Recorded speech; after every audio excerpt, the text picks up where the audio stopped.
Part 1. When the eye sees what the mind denies it begins silently. You're sitting across from someone who's smiling, saying all the right words, maybe even calling themselves spiritual. But something inside you shifts. You feel it before you can name it. A strange pressure between your eyebrows, a subtle tightening in your chest, a sudden wave of uneasiness that seems to come from nowhere. This is not paranoia. This is perception. And it's the first sign your third eye is reacting to toxic energy in your environment. We've been conditioned to trust appearance, logic, language. But when your third eye begins to open, you begin to sense what's beneath the surface. You start seeing the energy behind the words. You feel the intention behind the smile. You sense the manipulation hidden within charm. And it's jarring. Because what your mind is trying to believe is completely different from what your energy is screaming. That inner conflict is the moment your third eye is trying to awaken your deeper knowing. One of the first signs is sudden disorientation around certain people. You might feel drained after a short conversation. You might get headaches, blurry vision, or even nausea when you're in their presence. These are not just random physical symptoms. They are energetic signals. Your body becomes the messenger of your intuition when your third eye fully activates. And if you ignore these signs, the messages get louder until you can't unsee what was always there. You'll also start noticing communication distortions. Words don't land the same. You hear someone say something that others seem to miss. You feel the energetic weight of a lie, even if it's subtle. It's like seeing the glitch in the matrix, and it makes you question everything. Why do I feel this way around them?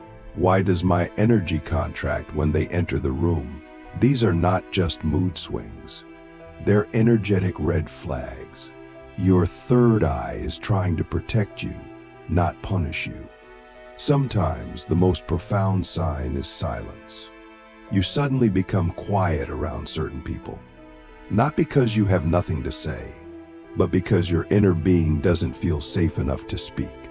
Your throat closes. Your energy retracts. This is a third eye-body connection.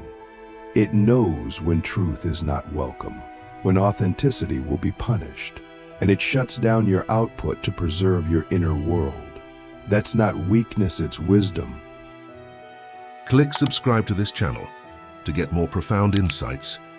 You may notice that you begin to feel like you're being watched even when no one is looking.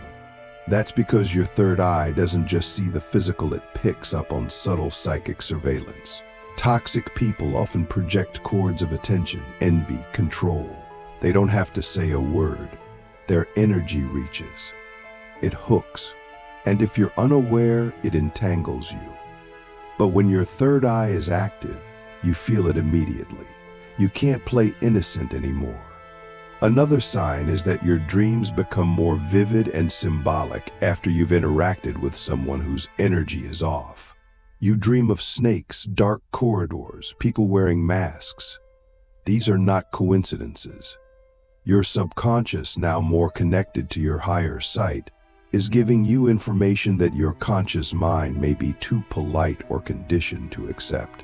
So ask yourself, what if your dreams are showing you what your soul already knows, but your ego is afraid to admit?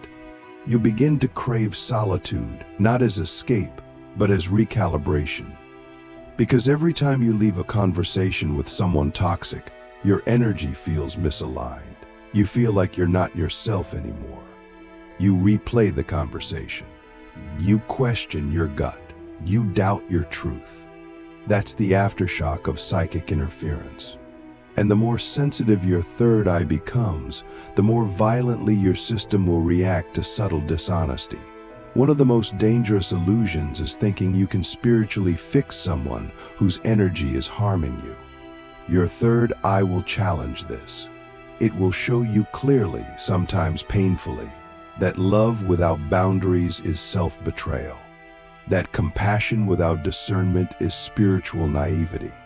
You will begin to see that not everyone is meant to be in your field. That sometimes the most spiritual act is not healing them, it's leaving them. You'll also notice that technology begins to glitch when you're around certain energies. Your phone freezes, calls drop, audio distorts. This is not just a tech issue, it's energetic interference. Toxic energy destabilizes the frequency around it. When your third eye is open, your frequency becomes more refined. It becomes incompatible with distortion, and so the field around you begins to react in ways that can't be explained by logic alone. Another sign is that animals and children react differently when toxic people are near. A dog growls, a child retreats. These beings are naturally intuitive. And when your third eye is activated, you begin to see through their eyes. You start to trust their reactions more than the words spoken. Why does the dog bark every time this person visits? Why does the child hide behind your leg? These are not random. These are signs. And your third eye is now tuned into that frequency too. You may also begin to experience what feels like clairaudience, but it's not voices in your head. It's a subtle knowing, a sudden sentence that drops into your awareness. This person is not safe. They are hiding something. Leave now. These messages don't come with thunder or lightning. They come in quiet, sharp pulses. And the more you listen, the more accurate they become. But the more you ignore them, the more you suffer. And then there's the emotional residue. After interacting with a toxic person, you feel emotionally hijacked. You're anxious without reason, angry for no cause, sad without story. This is called energetic imprinting.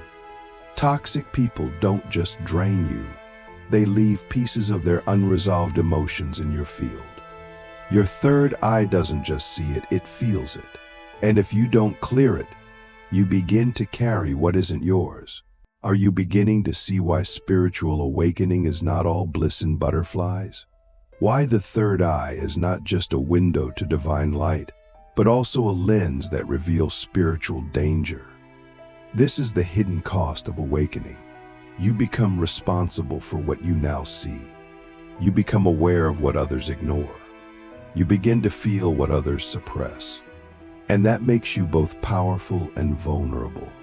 You may question yourself. You may gaslight your own intuition, especially if the toxic energy is coming from someone close, a family member, a friend, a spiritual teacher. But your third eye doesn't care about social roles or reputations. It only cares about truth. And it will show you again and again what you need to see, until you finally honor what you feel. So what do you do when your third eye is reacting to someone toxic? First, you trust it. Even if you don't understand it, you listen. Sensation is communication. Discomfort is revelation. The body never lies. Second, you create space. You don't need to explain. You don't need to justify. You are allowed to protect your energy without writing a thesis about it. Third, you clear your field through meditation, breath work, salt baths, mantras, nature, movement, whatever allows you to return to your own energy. Because if you don't clear, you carry. And if you carry too much of what isn't yours, you lose sight of your own soul. That's how spiritual burnout begins, not just from doing too much, but from absorbing too much. And finally, you forgive yourself for not seeing it sooner, for letting them too close, for doubting your own knowing. There is no shame in learning. Every reaction is a revelation. Every trigger is a teacher. Every shadow is an invitation to deeper clarity. Your third eye is not just showing you others, it's showing you you. So I ask you now, with all the honesty you can muster, who around you feels energetically wrong, even if they look perfect on paper? Who drains your vitality, even when they say they love you? Who leaves you feeling smaller, foggier, or more confused after every interaction? Your third eye already knows. The only question is, will you listen? Part 2. Seeing through the soul's mirror, when intuition becomes your armor, when your third eye opens wider. The illusions that once comforted you begin to dissolve. People you once admired now feel energetically misaligned. Conversations that once felt warm now carry a subtle, almost invisible undercurrent of manipulation or envy. You can't always explain it, but you can no longer deny it. That's the paradox of awakening. You begin to see what others refuse to acknowledge. And when it comes to toxic people, the third eye doesn't just detect energy, it dissects it. One of the most alarming realizations is that toxicity doesn't always look like aggression. It can look like neediness, like flattery, like spiritual bypassing disguised as kindness. Your third eye starts to pick up on the frequency behind their presence. You feel when someone is pretending to admire you but secretly competes with you. When someone offers help, but their energy is heavy with expectation. You begin to see the energetic strings attached to every gesture, and once you see it, you can't return to blindness. Suddenly, you remember moments from the past that didn't make sense at the time. That strange fatigue after visiting a friend, that gut instinct to not reply to a message, that nervousness you felt before a meeting even though there was no logical reason. These were all signs, not of coincidence but of clairvoyance. Your third eye was already speaking. You just didn't yet know how to translate its language. But now you do. And what used to be confusion becomes confirmation. You'll notice a subtle energetic filter begin to form around you. It's not a wall, it's a frequency. And this frequency will begin to repel certain people. You'll wonder why some stop calling, why others suddenly grow cold, why invitations stop arriving. This is not rejection, it's energetic incompatibility. Your third eye doesn't just reveal truth, it emits it. And people who are committed to illusion will feel exposed in your presence, without you saying a word. Have you ever noticed that your presence alone seems to provoke defensiveness in others? That people start explaining themselves or justifying their actions without you even asking? That's the third eye at work. It creates an invisible mirror, and people feel it. They sense that they can't hide around you, that you see them beyond the mask, beyond the performance. And whether they welcome that insight or resent it says everything about where they are in their own journey. You might begin to feel isolated, not because you're alone, but because you realize how rare it is to be deeply seen and met in return. You crave authenticity like oxygen. Surface conversations feel unbearable. Small talk becomes painful. And even among crowds, you feel the ache of energetic loneliness. But this is not a punishment, it's a purification.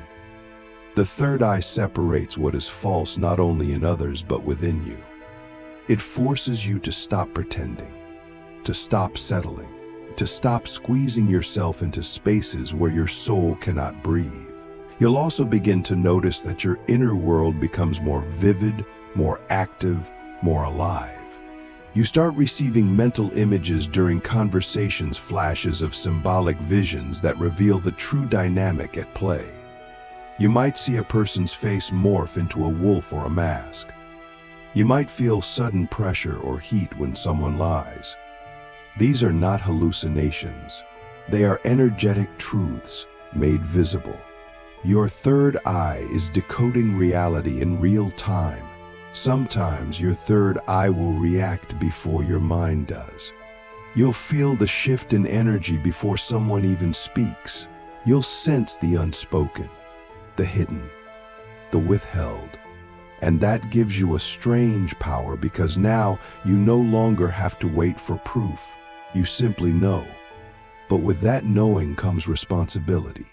You must learn to act on intuition, not explanation. To trust the inner signal even when there's no external evidence. Because waiting for proof is how we betray ourselves. Have you ever stayed in a relationship long after your energy said no? Have you ever continued a friendship that made you feel small or drained simply because it was familiar? Your third eye will no longer allow that. It will make every misalignment painful, not to punish you, but to push you, to force you to choose truth over comfort, alignment over approval.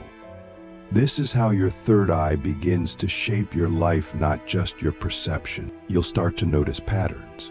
That certain types of people always leave you feeling ungrounded. That specific voices or tones trigger anxiety in your body.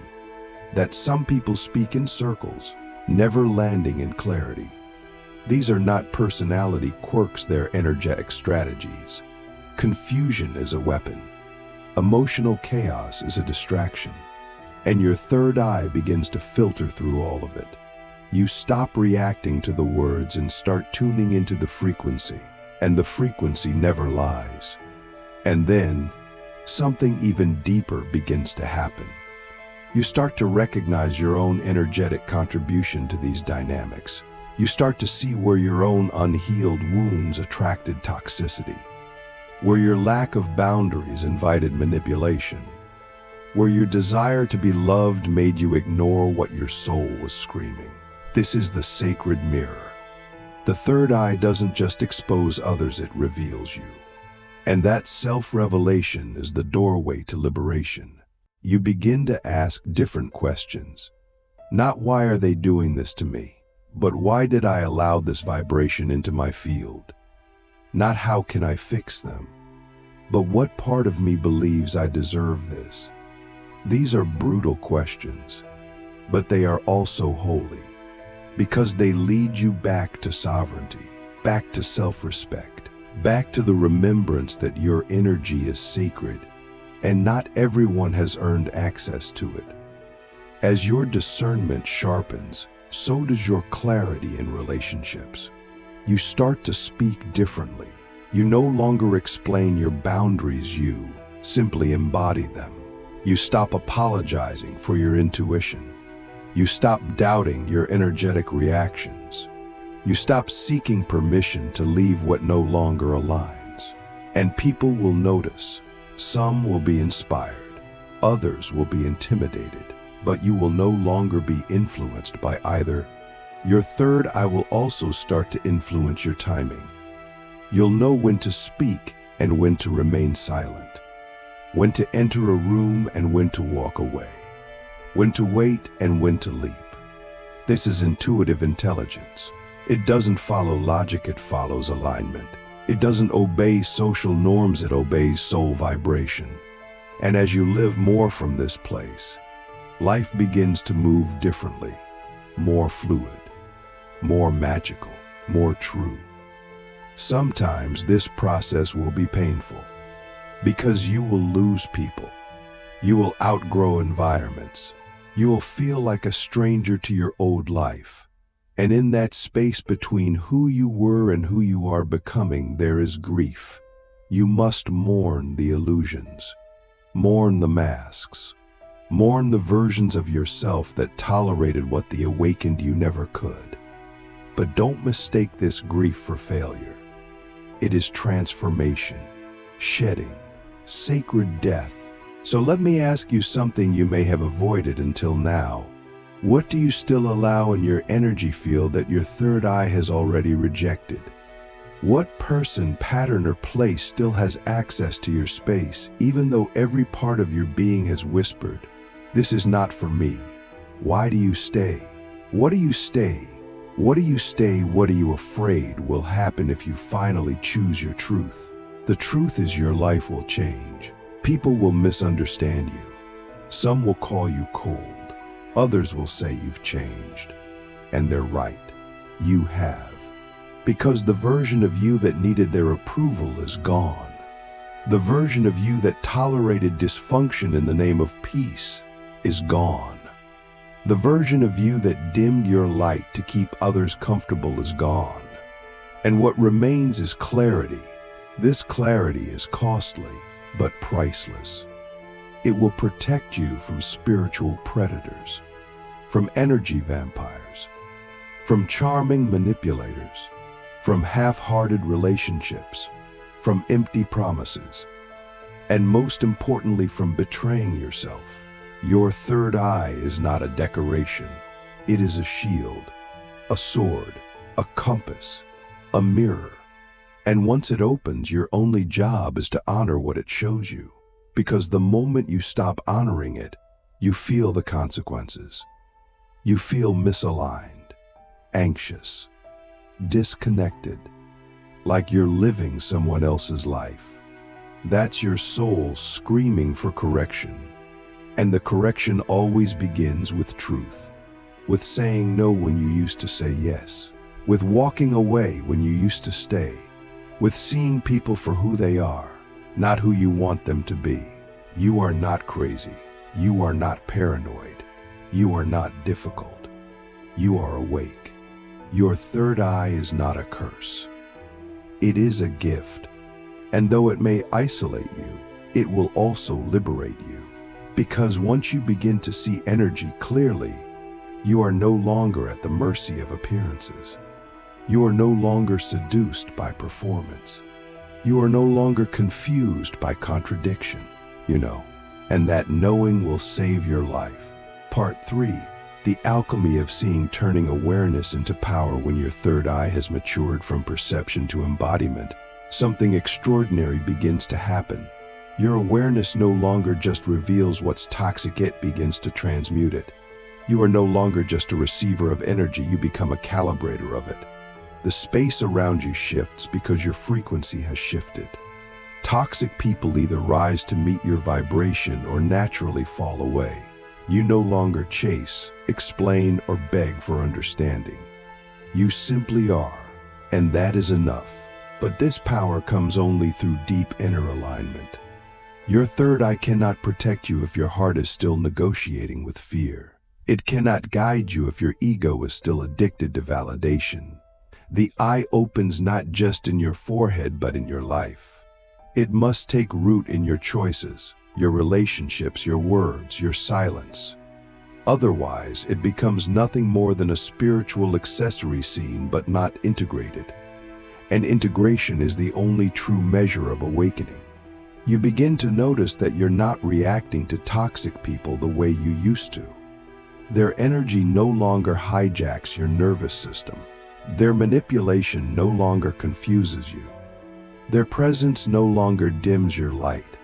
Why? Because your inner field is stable. You've cleared the trauma that made you susceptible. You've healed the part of you that needed approval.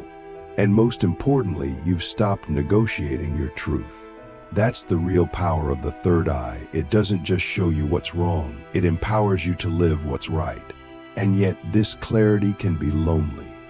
You'll find yourself walking away from conversations mid-sentence, not out of rudeness, but because your energy says, "This is not for me." You'll find yourself saying no without guilt. You'll feel the urge to leave rooms, groups, even entire identities behind. And each time you do, your third eye widens, because it knows. Clarity without action is still self-betrayal. You'll realize that energetic hygiene is not optional. You must cleanse your field regularly, not just when you feel off, but as a daily devotion. You must be mindful of what you consume: media, conversations, environments, because everything carries vibration. And your third eye is now sensitive to even the subtlest discord. Think of it like a sacred instrument. If you don't tune it, it loses its precision. And precision is everything when navigating a world that thrives on illusion. You'll also notice that your body becomes a more accurate instrument. Chills down your spine, tingling in your crown, pulsing at your brow. Your body starts speaking in a language of frequency. It becomes your living oracle. And when a toxic person enters your field, it doesn't take long to feel the shift. You don't need proof. You are the proof. Your nervous system, your intuition, your vision, they all align like a choir singing the same note. This is not aligned. But here's something profound. Not all toxicity is malicious. Some people are simply unhealed.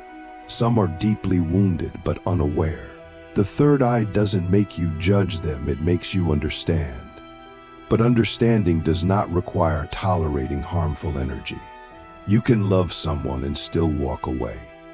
You can have compassion and still say no. You can wish them healing and still protect your peace. That's what spiritual maturity looks like. You begin to live by vibration, not explanation. You stop explaining your boundaries. You stop justifying your intuition. You stop doubting your knowing.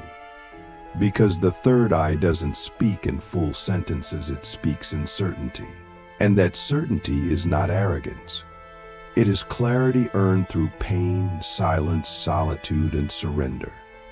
You didn't ask for this gift, you became it through the fire of your own becoming. And then comes the deeper test. Can you remain aligned in the presence of chaos? Can you hold your frequency when others try to pull you into their storm? Can you trust your inner eye when everyone around you is wearing a mask? This is where the eye becomes a weapon not to harm others, but to cut through illusion, to sever the ties that keep you bound to inauthenticity, to burn through the fog and walk straight into truth. You may begin to feel like a mirror. People project onto you. They see their own unhealed parts reflected in your clarity. Some will thank you. Others will hate you. Not because you've done anything wrong, but because you've become the embodiment of what they are not ready to face. This is the burden of sight. But it is also your greatest service.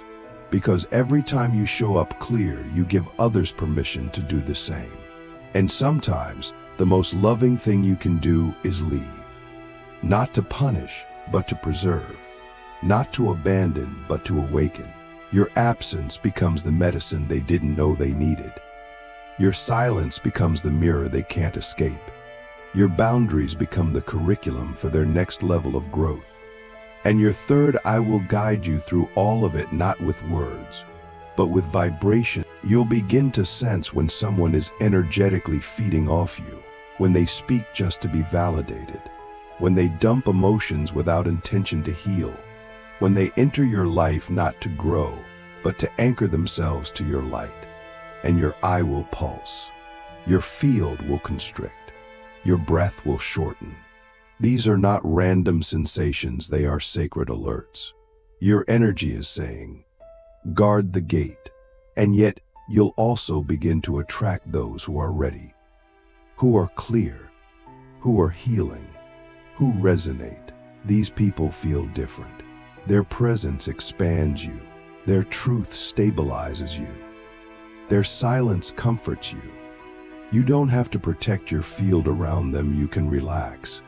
Because there is no hidden agenda, no energetic imbalance, no subtle war being waged in the unseen.